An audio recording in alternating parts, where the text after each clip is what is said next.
Good evening. This, the 122nd meeting of the 71st term of the Baltimore City Council, is now called to order. Please turn off all cell phones and put them on vibrate. Tonight's invocation will be led by Rabbi Levi Drunk of Shabbat of downtown. After the invocation, please remain standing for the Pledge of Allegiance. Rabbi? Thank you, President Young. It's an honor to be here. I want to thank Councilman Kraft for inviting me. I hear he didn't make it today, but he made sure I'm here today.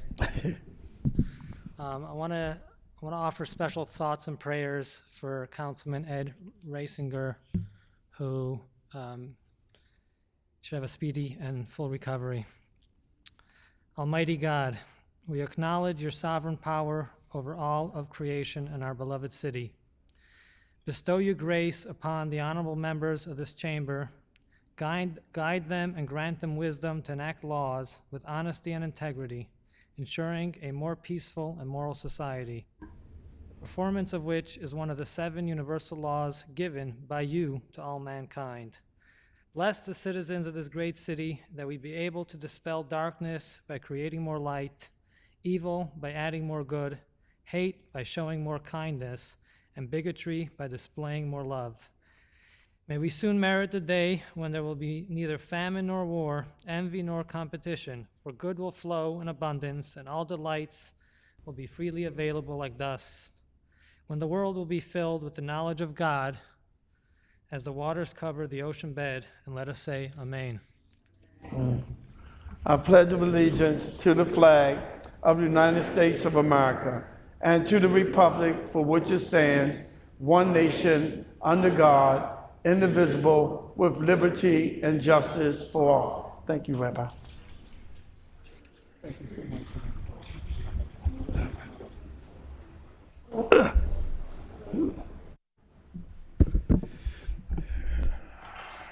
The clerk will call the rolls of the members.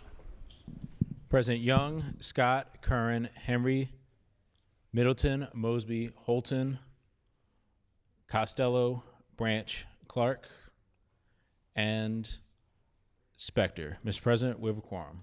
Thank you. Today's showcase presentation is Ted Blankenship of Gilchrist, Joseph Ritchie House, who were invited by me.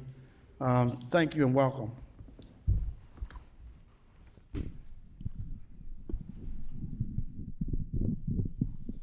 Good evening. My name is Kathy Hamill, and I serve as the president of Gilchrist Services. I want to thank you for having us here this evening, with a special thank you to City Council President, Mr. Young. I'm here to tell you tonight about the work that Gilchrist has been doing here in the city of Baltimore. Most of you probably know us best for our work in Towson, but today we serve 750 dying patients throughout a 5-county area, 100 of whom are here in Baltimore City. Those patients will be found in private residences and in nursing homes throughout the city of Baltimore. In addition to that, I'd like to share with you a special secret about the work that we're doing here. 2 years ago, Gilchrist acquired an organization called Joseph Ritchie House. In that home, there are 20 homeless residents or residents who do not have adequate home caregivers to help them through the death process. So those residents are housed at the Joseph Ritchie House on Utah Street, and the compensation from the federal government for the care that we provide in that building is woefully inadequate. So we employ about 100 people here in the city, and we provide $1.2 million in uncompensated care for the 20 residents of Joseph Ritchie. There are 20 residents there at any given time, and we'll serve a total of 150 patients in that building on an annual basis. I'd now like Ted Blankenship to tell you a little more about the work that goes on in that building. Thank you. Thank you, Kathy, and thank you, Mr. Young, for having us here today. My name is Ted Blankenship, and I'm here today to showcase Joseph Ritchie House, which is Gilchrist Center, Baltimore. We've been there for 30 years, and we have provided excellent, compassionate, end-of-life care to some of the most underserved citizens of Baltimore City. Our 20-bed facility facility is located at 828 North Utah Street, which is near State Center and University of Maryland Midtown Hospital.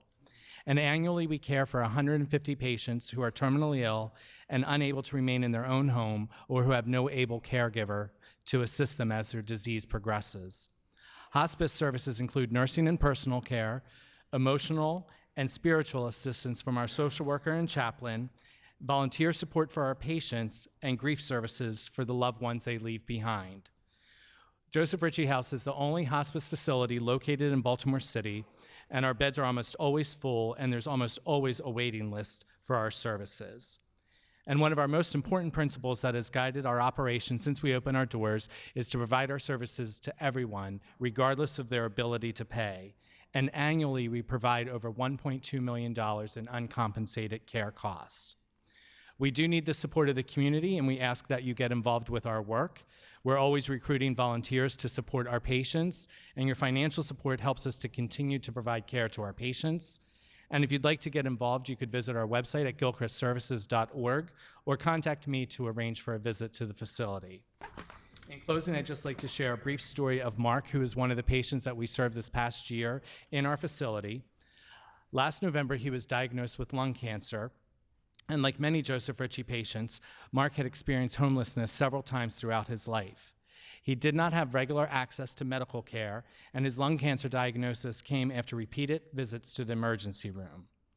After leaving the ER, Mark would have returned to the shelter where he was living, but fortunately, a social worker invited him and referred him to Joseph Ritchie. He came here where he received hospice care in addition to psychosocial support that helped him face his diagnosis. He died with dignity, and he did not die alone, as one of our volunteers sat with him in his final hours until he passed away. We've served thousands of patients just like Mark, and we will continue to provide our patients with care that is compassionate and of the highest quality at the end of their life. Thank you for allowing us to showcase our work at Gilchrist Center Baltimore, Joseph Ritchie House. And thank you for all the great work you do to let people die in dignity. I visit your facility. I visit the one out in Towson, and I just talked to a friend whose sister just succumbed to her cancer, and he was telling me about the compassion and the care there, and how the staff really paid attention, adjusted her pain medicine, all those kind of things, and made it comfortable for her. So thank you for the great work that you all do. All right. It is the council custom to generalize the invocation. Ask for a motion to generalize the prayer. Motion by Councilwoman Spector, second by Councilman, what's your name? Kern. All those in favor of generalize the prayer, say aye. All those opposed, nay. The ayes have it, the motion is adopted. We'll now proceed with the adoption of the journal. Mr. President, the journal of the proceedings from the June 13th City Council meeting is on the council members' desks. Is there a motion to generalize the journal? Moved by Councilman Scott, second by Councilman Kern. All those in favor of adopting the journal, say aye. All those opposed, nay. The motion carried, the journal is adopted. Bills to be introduced. City Council Bill 16-0697, Property Tax Credit, Public Safety Officers. Ordinance for the purpose of establishing a tax credit against the property tax imposed on the principal residences of certain public safety officers, imposing certain limitations, conditions, and qualifications for credit eligibility, providing for the amount, duration, and administration of the credit, defining certain terms, providing for a special effective date, and generally relating to a property tax credit for qualified public safety officers. Sponsored City Council President on behalf of the administration. This has been assigned to the Taxation, Finance, and Economic Development Committee. City Council Bill 16-0698, Baltimore City Landmark List, Exteriors, George W. King, Abram Briscoe House. Ordinance for the purpose of designating the George W. King, Abram Briscoe House, 1232 Druid Hill Avenue as a historical landmark. Exterior. Sponsor Costello, Middleton, Clark. This has been assigned to the Urban Affairs and Aging Committee. Mayor and City Council Resolution 16-0699, Charter Amendment, Biennial Agency Audits. Ordinance for the purpose of amending the section on agency audits to require that the city auditor conduct performance audits of principal agencies at least twice during every 4-year term of the mayor and city council, adding to the list of agencies subject to these audits, establishing a staggered schedule for these audits, redefining certain terms, providing for public posting of audit reports, and submitting this amendment to qualified voters of the city for adoption or rejection. Sponsor Costello, President Young, Middleton, Henry, Clark. Please note Councilwoman Holton as a co-sponsor, Councilman Branch as a co-sponsor, Councilman Scott as a co-sponsor, any more Councilman Mosby as a co-sponsor. Chair recognizes Councilman Costello. Thank you, Mr. President. Colleagues, the bill that was introduced is still in a bit of draft form. It does a number of things. The first is it will move the responsibility for this from the Department of Finance to the Department of Audits in the charter. It will require biennial audits. It adds 3 agencies: Mayor's Office of Human Services, Mayor's Office of Employment Development, and the Department of Health. There will be some component of financial audits, although it will be a bit different than what is currently being done, although they will still be GAGAS compliant. And those will be known as financial carve-outs. It will provide for recommendation follow-up on the performance audits, and it will create some oversight entity that will be controlled by the City Council with membership on that committee or entity from the Department of Finance, the Office of the Inspector General, and the Comptroller's Office. I'd like to thank my colleagues for their sponsorship. Thank you, Mr. President. Thank you. This has been assigned to the Judiciary and Legislative Investigation Committee. Resolution to be introduced. City Council Resolution 16-0307R, informational hearing, water affordability. Resolution for the purpose of requesting that representatives from the Department of Public Works and Department of Finance, as well as independent experts, appear before the council to discuss the burden of water bills on low-income households, senior citizens, and tenants, and to discuss the potential for a more equitable rate structure design and a comprehensive affordability program to assist residents with unaffordable bills and prevent water service cutoffs. Sponsor Henry, President Young, Costello, Clark. Please note that Councilman Branch is the co-sponsor, Councilman Mosby co-sponsor, Councilman Scott as a co-sponsor. Chair recognizes Councilman Henry. Thank you, Mr. President. Last year, as of July 2015, the average cost of water and sewer for a typical household in Baltimore was about $892 a year. The United Nations has set a worldwide threshold of the affordable water and sanitation services should be no more than 3% of a household's income. At $892 a year, that is 3.6% for a household that makes $25,000 a year. A third of our households in Baltimore City make less than $25,000 a year. What I would like to do, and I want to thank my co-sponsors, is have a hearing on the affordability of our water and sewer rates for the lowest income members of our city. The City of Philadelphia recently created a water affordability program. I would like the opportunity to share information about that program with the council. I have had very preliminary conversations with DPW. Given that they are about to be changing over to a far more sophisticated and robust billing system, which hopefully will help us gather even more data, which can be used to properly design a good water affordability program. The hope is to have the hearing later in the summer or early fall and look at introducing such a program early next year. So thank you. Please note Councilwoman Holton as a co-sponsor. Councilman Henry, I've been pushing for them to raise the ceiling to 40. So I think we are almost at a compromise of 30. I think it's $30,000 to raise the threshold, because that's been a big part of my push to cover more people. So hopefully all this will come out in that hearing as well. And Toledo, Ohio has something that I have in my office that I will share with you as well, where they help more than what we do for our seniors. So I'm glad you put that in. This will go to the Taxation, Finance, and Economic Development Committee. You can find the consent calendar in Section A at the back of the agenda. Is there a motion to approve the consent calendar? Motion by Councilwoman Holton, second by Councilwoman Spector. All those in favor of approving the consent calendar say aye. Aye. Those opposed, nay. The motion carried, and this calendar is approved. We will now move the bills on the second reader, but I want to skip that and come back to second reader and go to Land Use and Transportation Committee. Chair recognizes Councilman Henry. Move to go out of order? Yeah. Okay. Second, moved by Councilman Henry, second by Councilman Scott, that we go out of order.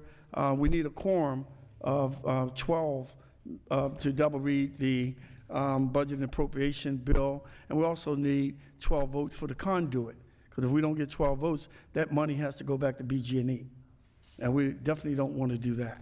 Land Use and Transportation.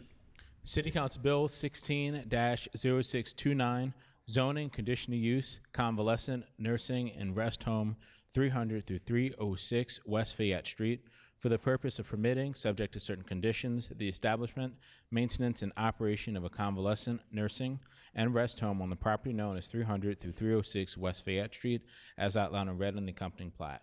Chair recognizes Councilwoman Clark. Mr. President and members of the council, we had a very informative hearing, very positive hearing, and we do not have any amendments.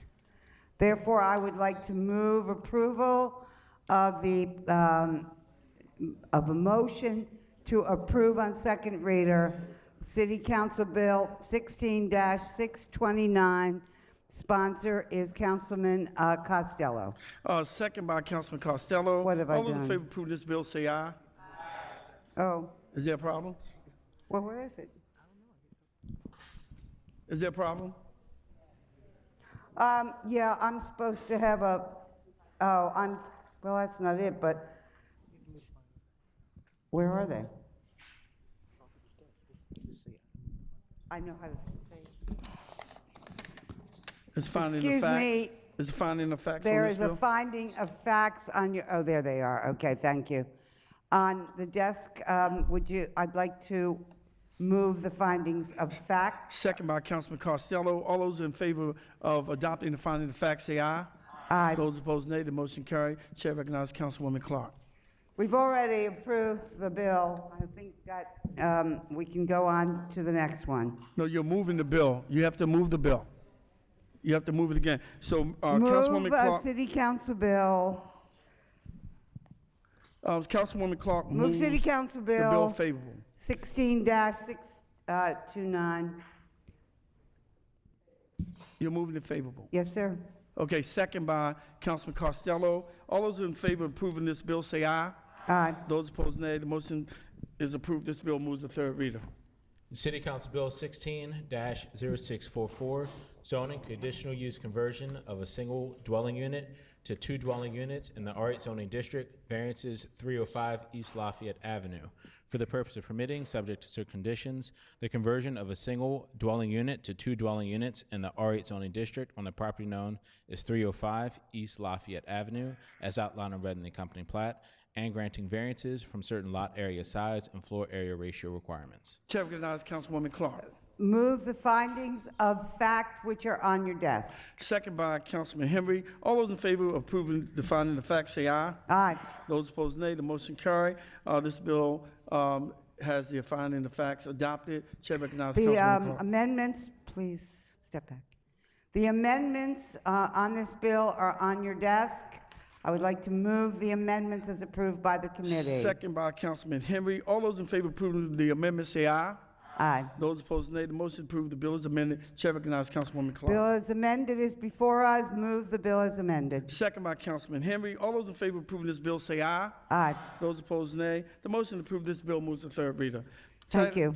Thank you. Taxation, Finance, and Economic Development Committee. City Council Bill 16-0654, sale of property, block 4756A, lots 001A and 001B. Ordinance for the purpose of authorizing the mayor and city council of Baltimore to sell at either public or private sale all its interests in certain properties known as block 4756A, lots 001A and 001B, and no longer needed for public use, and providing for a special effective date. Chair recognizes Councilman Henry. Thank you, Mr. President. The Taxation and Finance Committee held a hearing on June 8th for this bill. This bill, if enacted, would facilitate a land swap between the city and BG&E. We're getting a piece of property next to the light rail stop, and they're getting a piece of property that smells like vinegar, so I think we make out well. There are no amendments. So I'd like to move the report favorably. Second by Councilwoman Middleton. All those in favor of approving this bill say aye. Aye. Those opposed, nay. The motion to approve this bill moves to third reader. Thank Urban you. Affairs and Aging Committee. City Council Bill 15-0580, Baltimore City Landmark List, Exteriors, American Legion Federal Post Number 19. Ordinance for the purpose of designating the American Legion Federal Post Number 19, 1502 Madison Avenue, as a historical landmark, exterior. Chair recognizes Councilwoman Middleton. Thank you, Mr. President. The committee heard this bill last Thursday, June 16th, 2016. And before we move, I yield to the councilman of the district if he has a few words on this bill. Chair recognizes Councilman Costello. Thank you, Mr. President, Chairwoman Middleton. I was just honored to be able to introduce this bill on behalf of the American Legion Post 19. They have a very rich history in Baltimore City and have just been fantastic community partners. And thank you to the chairwoman for her leadership in this effort. Chair recognizes Councilwoman Middleton. There were no amendments, and I move the bill favorable. Second by Councilman Costello. All those in favor of approving this bill say aye. Aye. Those opposed, nay. The motion to approve this bill moves to third reader. You could just ask members to stand at ease. I'm just going to ask the members to just keep your seats, and we're going to take a 5-minute recess, but please don't leave. Stay in your seats. Thank you. Brandon Scott, take a seat. Where's Tommy?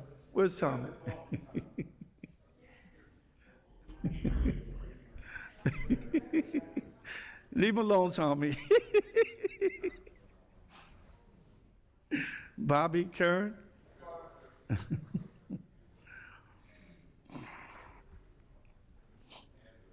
Eric Costello? Oh, I'm just checking. Did you bring extras, Brandon Scott? Brandon, did you bring extra?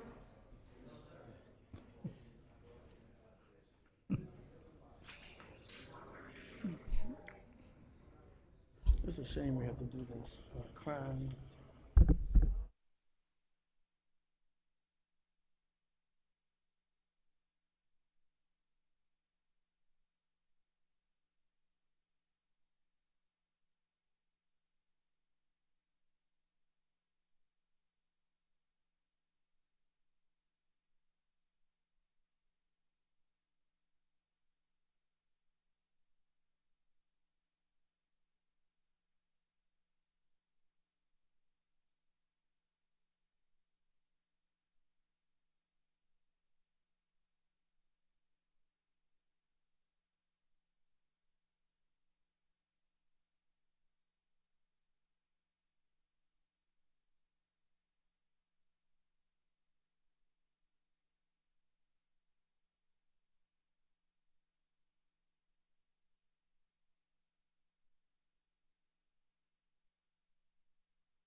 I want to, hello?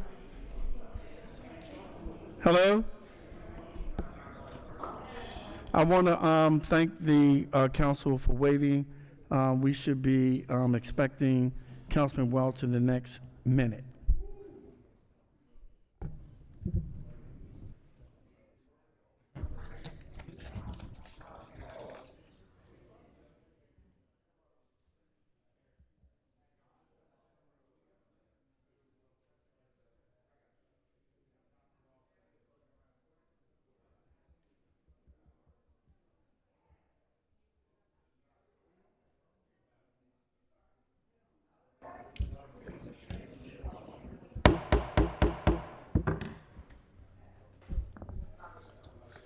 We will now move the. Do we need another roll call? No, we don't.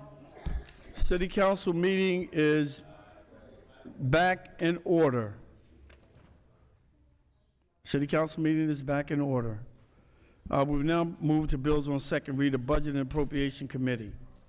City Council Bill 16-0663, ordinance investments for the fiscal year ending June 30, 2017. Chair For the- recognized. Go ahead. Go For the ahead. purpose of providing the appropriations estimated to be needed by each agency of the City of Baltimore for operating programs and capital projects during the fiscal 2017 year. Chair recognized Councilwoman Holton. Thank you, Mr. President. I move the bill favorably. Second by Councilman Kern. All those in favor of approving this bill say aye. Those opposed, nay. The motion to approve this bill moves to third reader. Chair recognizes Councilwoman Holton. Mr. President, I move to invoke City Council Rule 12-1 to move City Council Bill 16-0663 to third reader at the same meeting. Second by Councilman Scott. All those in favor of moving City Council Bill 16-0663 from second to third reader on the same night, say aye. Those opposed, nay. The ayes have it, the motion carried. Council Bill 16-0663 will be voted on when we get to the third reader portion of the agenda. City Council Bill 16-0664, annual property tax, fiscal year 2017. Ordinance for the purpose of providing a tax for the use of the mayor and city council of Baltimore for the period July 1, 2016 through June 30, 2017, providing for estimated billings pursuant to state law, and settling the semi-annual payment service charge for that period. Chair recognizes Councilwoman Holton. Mr. President, I move the bill favorably. Second by Councilman Henry. All those in favor of approving this bill say aye. Those opposed, nay. The motion to approve this bill moves to third reader. Third reader requiring the invocation of Rule 12-1 for same-day advancement. City Council Bill 16-0663, ordinance of estimates for the fiscal year ending June 30, 2017, for the purpose of providing the appropriations estimated to be needed by each agency of the City of Baltimore for operating programs and capital projects during the fiscal 2017 year. President Young, Scott, Curran, Henry, Spector, Middleton, Mosby, Holton, Welsh, Costello, Branch, Clark. This bill is approved. Third reader to be held one meeting. City Council Bill 16-0662, rezoning 1215 East Fort Avenue, for the purpose of changing the zoning for the property known as 1215 East Fort Avenue, as outlined on Redland Company plat, from the M3 zoning district to the B22 zoning district. Third reader for final passage. City Council Bill 15-0599, zoning conditional use conversion of 2 dwelling units to 3 dwelling units in the R8 zoning district, 35 South Fulton Avenue, for the purpose of permitting, subject to certain conditions, the conversion of 2 dwelling units to 3 dwelling units in the R8 zoning district on the property known as 35 South Fulton Avenue, as outlined in Redland Company plat. President Young, Scott, Curran, Henry, Spector, Middleton, Mosby, Holton, Welsh, Costello, Branch, Clark. This bill is approved. City Council Bill 16-0645, Supplementary Conduit Enterprise Fund Capital Appropriation, Department of Transportation, $20 million. Ordinance for the purpose of providing a supplementary conduit enterprise fund capital appropriation in the amount of $20 million to the Department of Transportation to provide funding for additional maintenance of the conduit system and providing for special effective date. President Young, Scott, Curran, Henry, Spector, Middleton, Mosby, Holton, Welsh, Costello, Branch, Clark. This bill is approved. City Council Bill 16-0646, Supplementary Conduit Enterprise Fund Operating Appropriation, Department of Transportation, $6,252,636.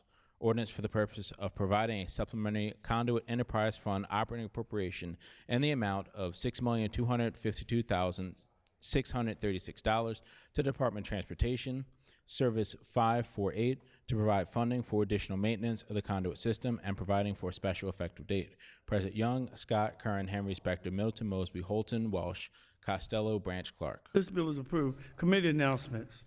Any committee announcements? Chair recognizes Councilwoman Clark. Mr. President, members, I need to. My mind is gone today. I need to move to suspend the rules, now that we can, to announce a hearing. Second by Councilman Henry. All those in favor of suspending the rules, announce the hearing, say aye. Aye. All opposed, nay. The motion carried. Chair recognizes Councilwoman Clark.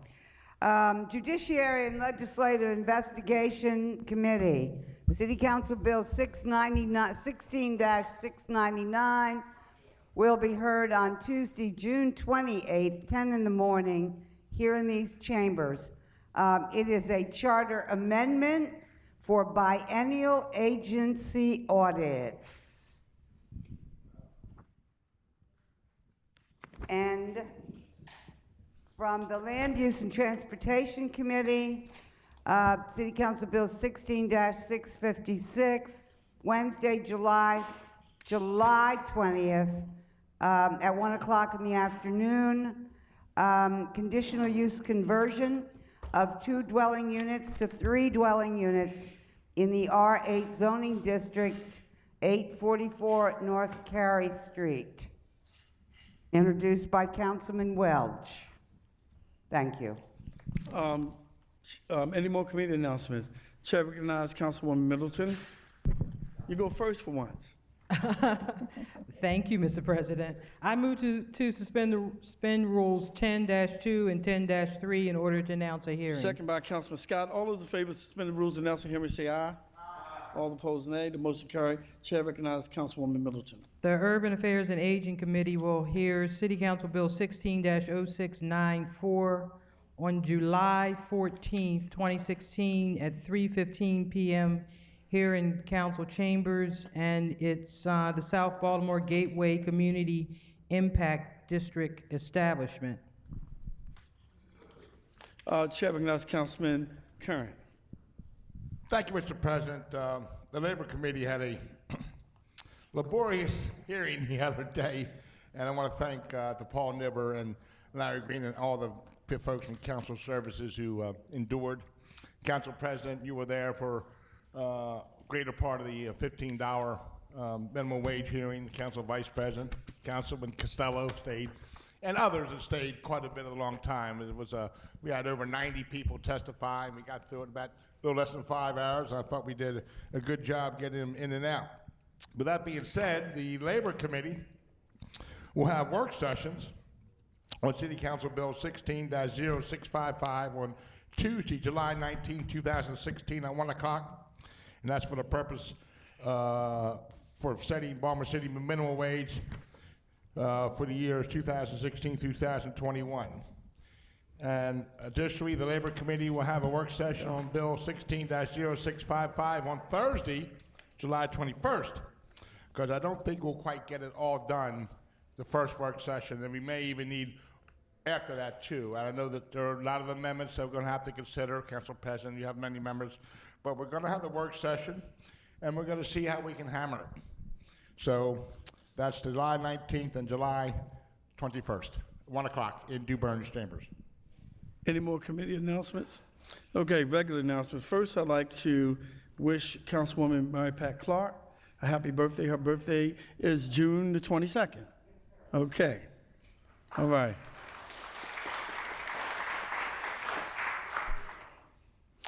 Regular announcements. Chair recognizes Councilwoman Middleton. Thank you, Mr. President. I'd like to have or request a moment of silence for Ms. Zarita Joy Carter of the Ashburton community. She's the mother of Delegate Jill Carter and Judy Cox, and she has been very active in the Ashburton Community Association, very community-oriented, and just an all-around example of giving back and working in your community. She's also widow of the late Walter P. Carter. Thank you. The what?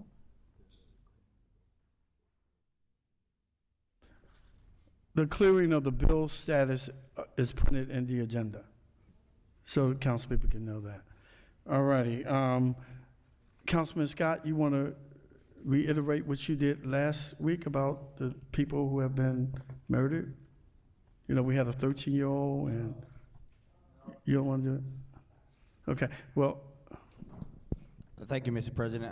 There's no need. I don't think it's changed since last week. I just think that we still need to realize that and seriously have that conversation around guns in our city, but also our country. But more so, we know that we did arrest a guy in the killing of the 13-year-old today, thankfully, and that's a great thing. But there are so many other homicides and shootings that are still going unsolved simply because people are afraid or refuse, in a lot of cases, just simply refuse to speak up. And we've had 2 pregnant women shot in this city. It's something that's unacceptable. So we have to do more. And it starts by just, if you say something, see something, man up, woman up, and say what you see. We can't continue to have people prey on the innocent, the pregnant, the elderly, the children. It just seems like no one's off limits in our city these days, and it's despicable. Thank you. And Congress must have been listening because they're debating the gun bill as we speak right now. So I wish we could have gotten a resolution done in time that we could send to our congressional people and to those who are serving in the House of Representatives. Chair recognizes Councilman Mosby. But if the council give me permission, we'll craft a letter and send it ASAP, if it's the will of this council, asking them to do something about the guns that are prevalent in the city of Baltimore. And Mr. President, colleagues, just to also recognize or include in the moment of silence Amara Kinlaw, the young lady that was tragically killed in the car crash outside of her school last Friday. So Amara Kinlaw. Can you give that to Councilwoman Spector?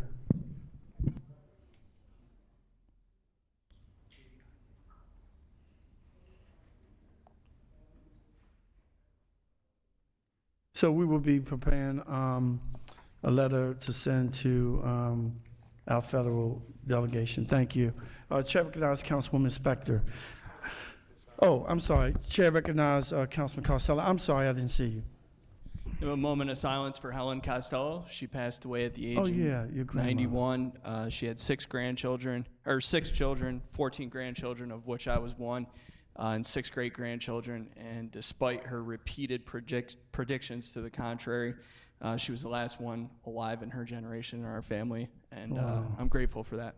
Thank you. And you have our sympathy. Chair recognizes Councilwoman Spector. Mr. President, members of the council, just another word of memory, good memory of Karita Joy Carter, when there were 3 women council people and there was 3-member districts, and it was Hall, Reeves, and Spector. There should have been 4 women. Joy Carter was the 4th member of the all-woman delegation. She was devoted to the district and devoted to us, and may her memory be a blessing to her family. A moment of silence also for Amor Kinling and Helen Costello, grandmother of our esteemed colleague.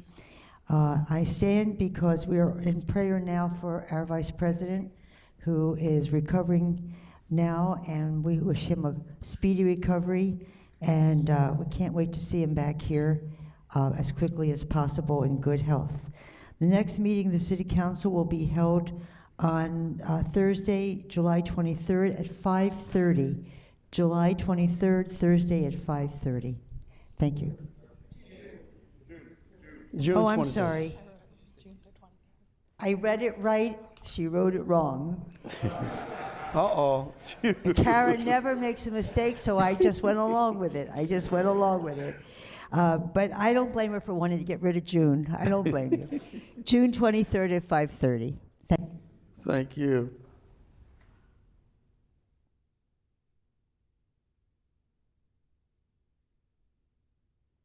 Thank you. There being no further business, this concludes the 122nd meeting of the 71st term of the Baltimore City Council. Good night.